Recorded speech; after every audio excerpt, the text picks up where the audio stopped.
Hey guys, Nick Miller today from Mark Supply Company tab for you. Mustang 920E series rubber tired skid steer loader.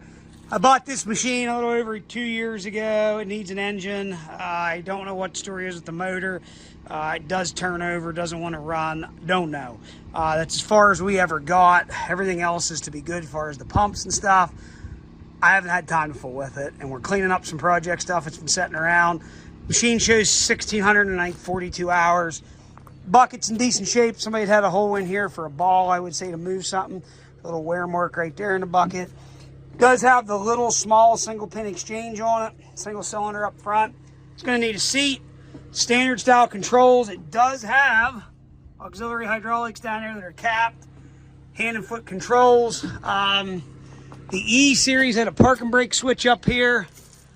Gauges are in it. There's a crack up here in the dash and the plastic. Take you around over here.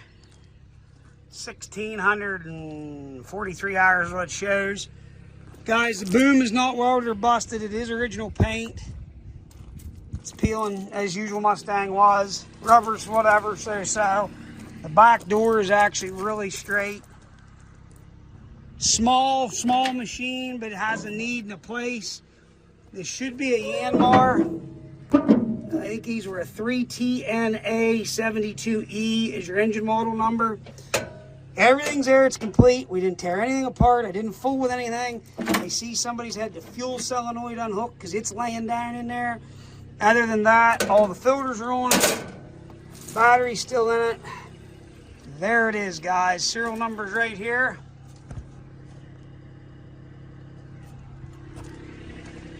It's all here. I am going to, so just the way you see it sitting here, I am going to take that SkyTrack right there with them 8-foot forks. I'm going to shove them right underneath it. I'm going to set it on your trailer when you come.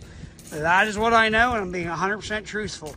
Guys, there it is. The cage is straight. It'd make somebody a cheap little skid loader if you got a motor laying around. That motor was actually used in some of the John Deere, I think 430 lawn and garden tractors. It's not that it's an uncommon engine. It's out there. I just don't have the time. Any questions? 814-658-3066. As always, thanks for checking out Mark Supply Company. Have a great day.